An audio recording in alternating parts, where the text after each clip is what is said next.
know this, so we'll go through some of this stuff pretty quickly. But there's voltage, current, and resistance. Voltage is the difference in charge between 2 points. Current is the rate at which electrons move, and resistance is the tendency to resist the flow of electrons. Current is measured in amperes, or amps for short. The abbreviation for that unit is A. Voltage is measured in volts, which is capital V, and resistance is measured in ohms, which is the omega symbol.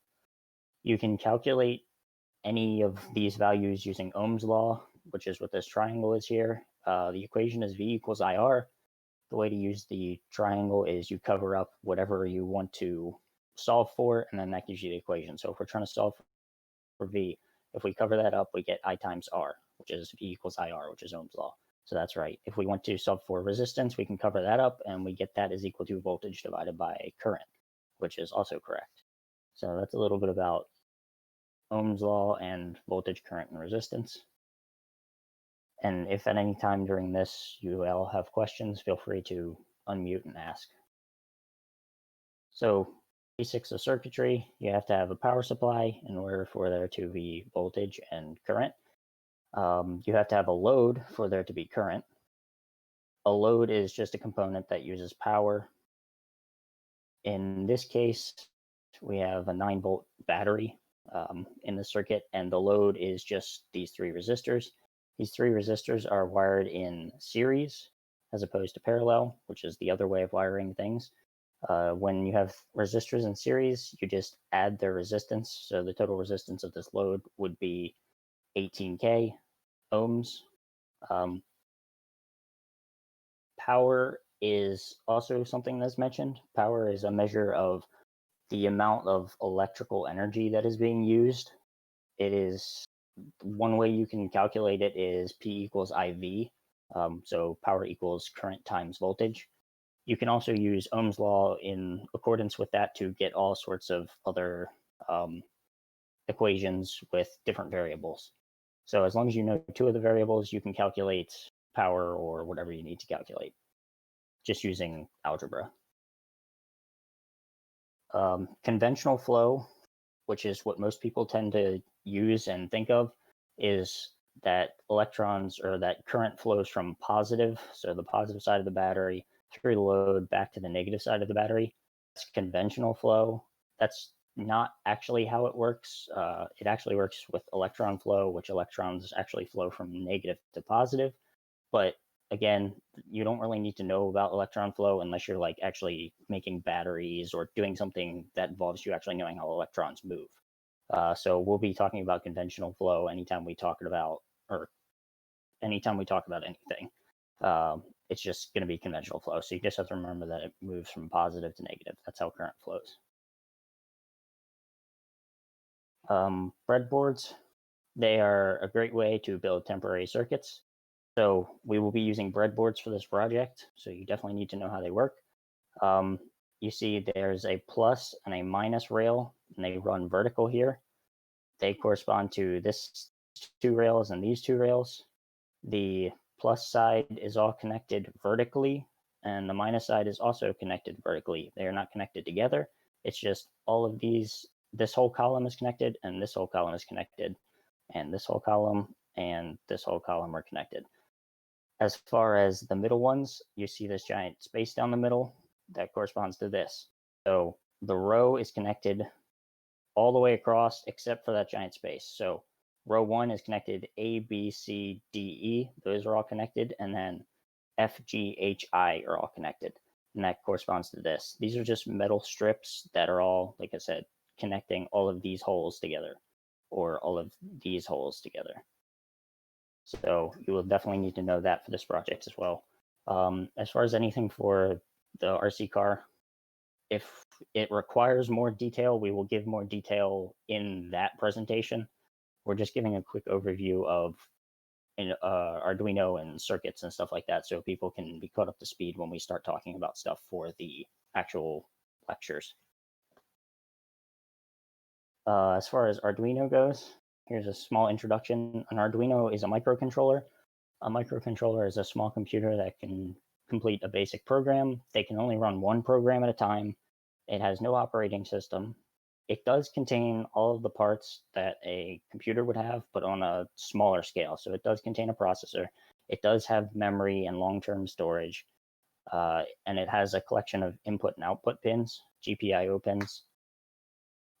They're generally used for small devices or low power devices. So, small IoT devices or anything where what you need it for is not going to draw a lot of power.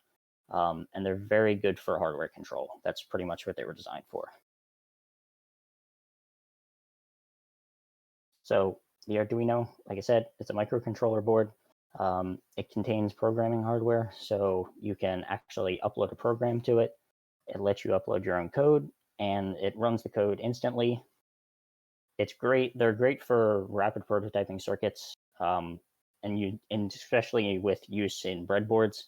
If you pair those two together, you can quickly put together and test your circuit before designing the PCB and buying all the components and assembling the PCB and all of that stuff. It just makes it easier, and it's cheaper usually. So there's a bunch of different versions of Arduino. This is a few of them. I think there's even more now.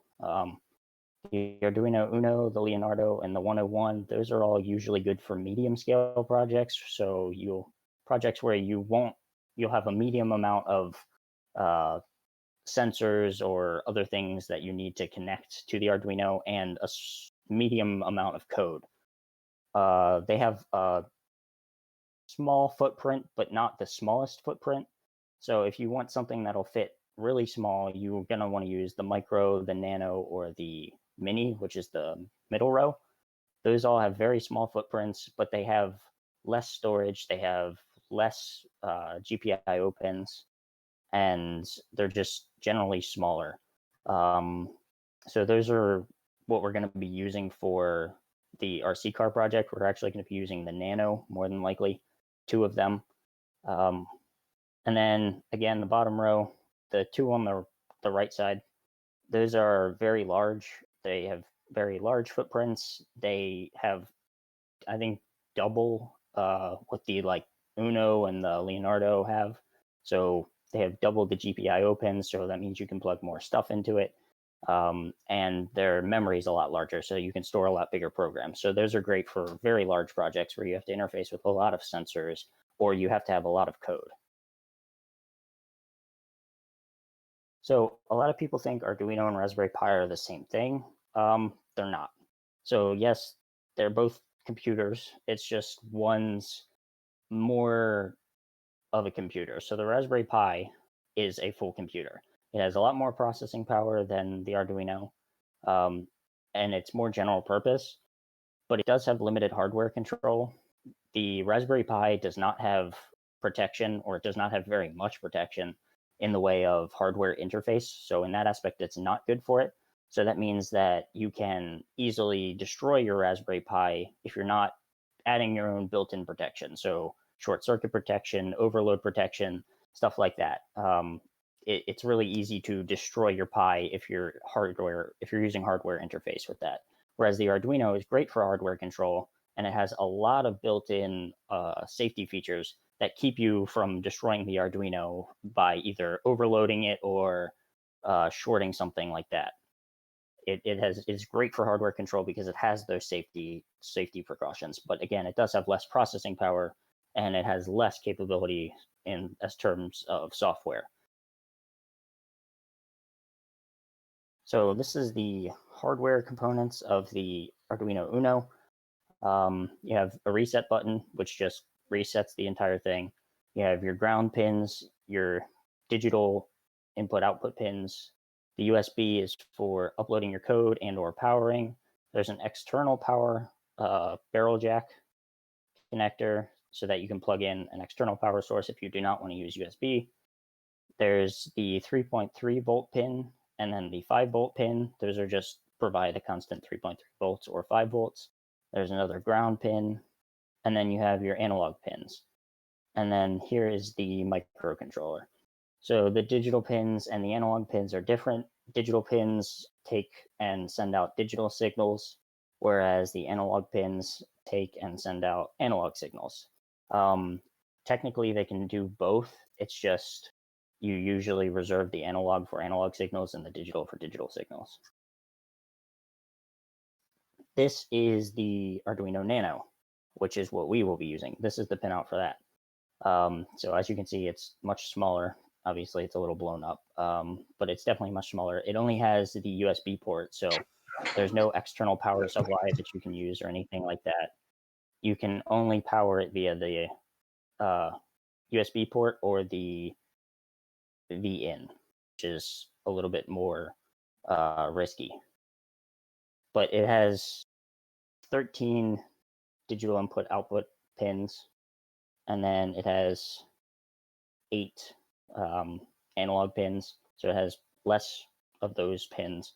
It still has your 3.3 volt out, your 5 volt out. It still has 2 grounds, one here and one here. It has all the same stuff as the other one, the receiving and transmitting pins, the receiving and transmitting lights. It has a power indicator. It has your reset button. This is the actual processor, microcontroller. And then all of the Arduinos come with a built-in LED, which is great for testing if the board is working and stuff like that, especially if you don't have an LED on hand that you can't wire up on a separate board or something like that. It's great to just use that. For the software, programming the Arduino code is a version of C. That's what it uses. It's got its own built-in functions and constants. And you can only write one file or program to the Arduino at a time. That's why it's less useful than the Raspberry Pi in that case, because it does one thing and one thing only at a time. Arduino has their own IDE. There's an online version and there's a downloadable version. The online version we don't really recommend. We recommend that you just download the actual IDE, because the online version, sometimes the interface between the Arduino and the like uploading to the board, it doesn't detect the board, or it will detect it but won't upload it. So it gets a little weird. So if you're going to do something with Arduino, we recommend that you just download it. I believe Microsoft actually added it to the Microsoft Store. So if you have Windows, you can just download it through there, or you can just go to the Arduino website and download it from there as well. But it handles, the IDE handles compiling and uploading to the board, so it does all that for you. It allows you to connect and read to the board as well. So you can establish a serial connection between the board and your computer, so you can send data back and forth, and you can like visualize it, and you can plot stuff if you want. And there's a whole lot of useful libraries that are already included in the Arduino IDE that you can just download and import directly. So this is what the IDE looks like if you haven't seen it before. This check mark right here, this is compiling your code, so it'll compile it and it'll give you any errors if there are any. This arrow next to it, it uploads it. So first it compiles it and checks that there are no errors, and then if that works, then it'll upload it to whatever board you have selected. Here's your void setup function and your void loop functions. We'll talk about those in a minute. But yeah, this is the IDE. It's pretty simple, just a little coding window. So void setup and void loop are two functions that have to be in your code. Void setup runs one time. So as soon as the Arduino powers on, it'll run whatever's in void setup. Void setup is good for setting up your pins. So using this pin mode command over here. This pin mode function basically just says, okay, I'm choosing pin 8 and I want to make that an input. So it's telling pin 8 to only that it's an input pin. So it's looking to receive data. Whereas if you did the one below it, pin mode 9, so that's saying digital pin 9, I want to make that an output. So I'm looking to output data. You have to specify which one's which. You can't do both. It just makes it easier for the Arduino to figure out what it is, and signals don't get confused then. As far as setup, like I said, it's necessary. Some of the other things you can do in setup are the serial.begin. You can establish a serial connection, like I said before, so you can transmit and receive data back and forth from your computer to your Arduino and vice versa. There's serial print, which will actually tell the Arduino to send back to the serial monitor on your computer, and it'll say print hello. So it'll just print the word hello. Void loop runs repeatedly. So that is another, again, one of the functions that you need to have.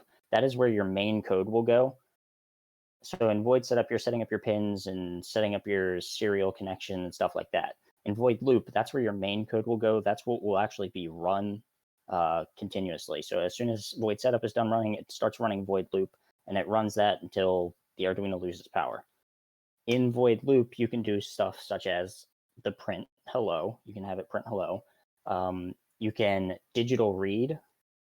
So what this digital read does is it says, okay, pin mode 8 was set up as an input pin up here. You set that up in void setup. Then we want to read that digital signal that is coming out of pin 8. A digital signal is either a 1 or a 0, an on or an off, or a high or a low, however you want to think about it. There's only two options for it: on, off, high, low, whatever.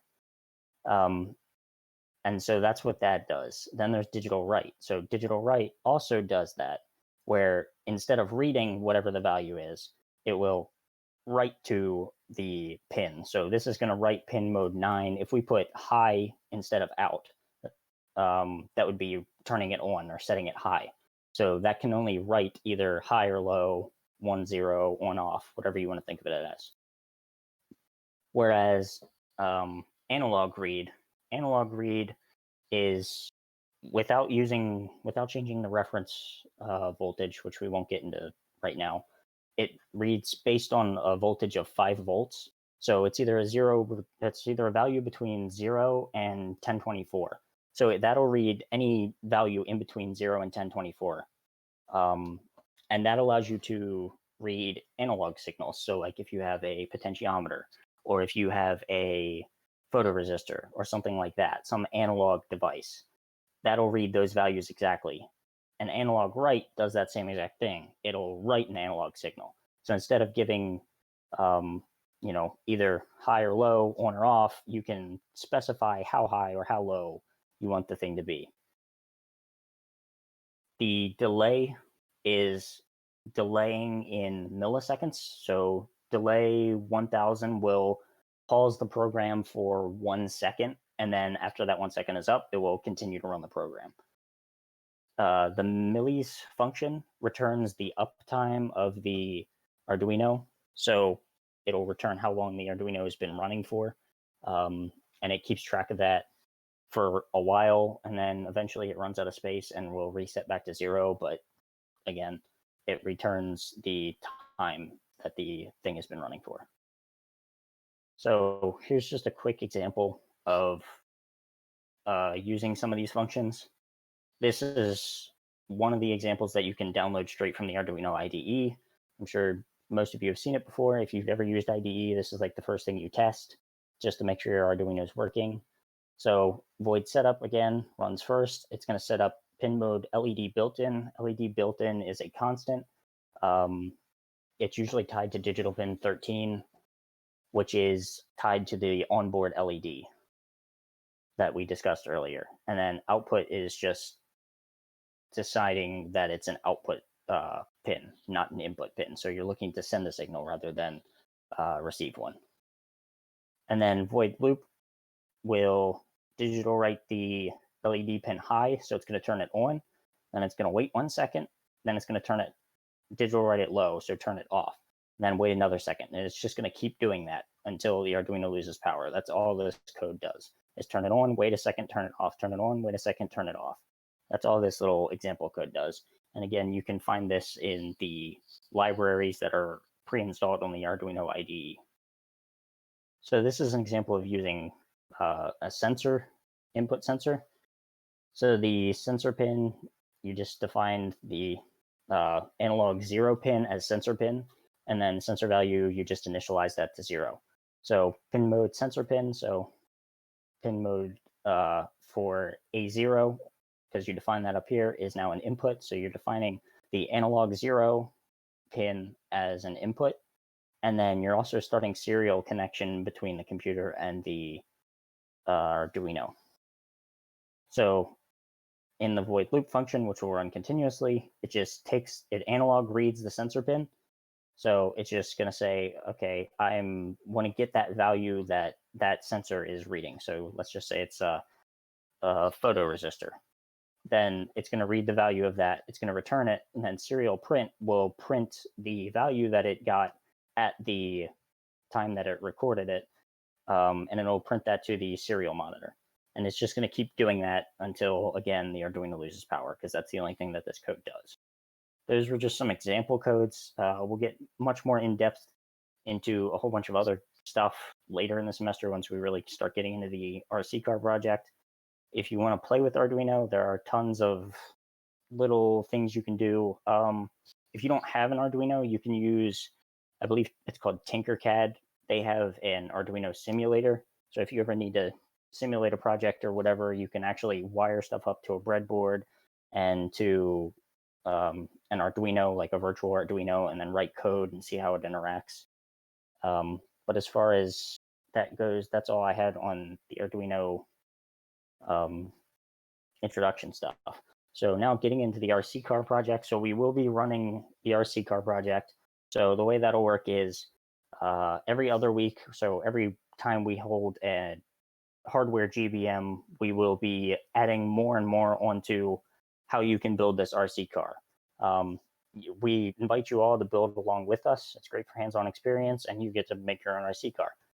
We will definitely have a list of all the parts you will need by the end of the week. We will send out an email to the IEEE chapter group, and we'll post it on the Discord server as well once we figure all that out and finalize that list. Some of the things you'll definitely want to use are Arduinos in general, but using the Nano, there's going to be receivers and transmitters, so you'll learn how to set those up with the Arduino and learn a little bit how they work. Pulse width modulation is probably going to be a big part of this, PWM, so you'll learn about how to do that with the Arduino and what PWM is and what it means. Interfacing with motors and motor controllers, we will, obviously it's a car, so we're going to have motors to drive it. And we're going to probably use a motor controller as well. So that way you all can get a little experience with that, and we can teach you how to use those. And possibly there will be some CAD. If we can complete the hardware aspect and the coding and actually building the car with a reasonable amount of time, and we still have time left over at the end of the semester, we might create a quick PowerPoint on how to use CAD. And then that brings us to the next point of a possible challenge. So the challenge would be, after we teach you how to use CAD, we give you we give you some time to use CAD to design a body for your car. And then we would have a contest of, you design the body for your car and then submit it to us, and then we'll put it out there for everyone to vote and say whose car design is the best. And we might do a few winners, we might only do one. Again, this is all speculation right now because we don't know if we're going to have enough time to do this. But then whoever wins with the best car body design, we will actually 3D print your body, and we will purchase all of the parts necessary to create the car yourself, and we'll send it to you. So you can actually build it yourself. And like I said, we're doing the every other week for the hardware. So next week's GBM will be on software again. And then the following week, which would be October 12th, will be when we actually have the next RC car GBM. That's when that is. So look forward to that. Does anybody have any questions on anything? Or want me to go over something again? What were the units for measuring voltage, current, and resistance? So voltage is volts, and it's capital V. Current is measured in amperes or amps, and it's capital A. And resistance is ohms, and that's just the omega symbol. And power is in watts or joules, typically watts when you're talking about electricity.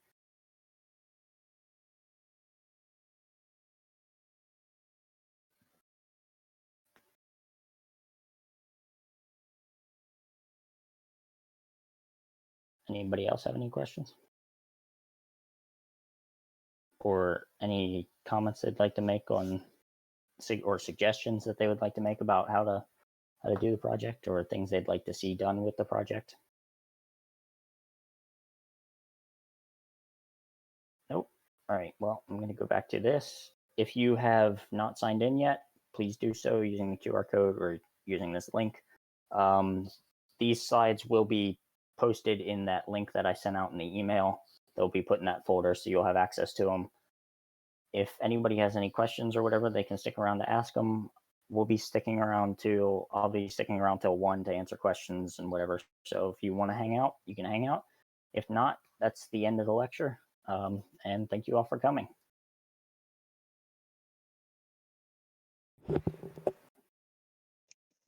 Thank you. Hope you have a good day. Thank you, you too.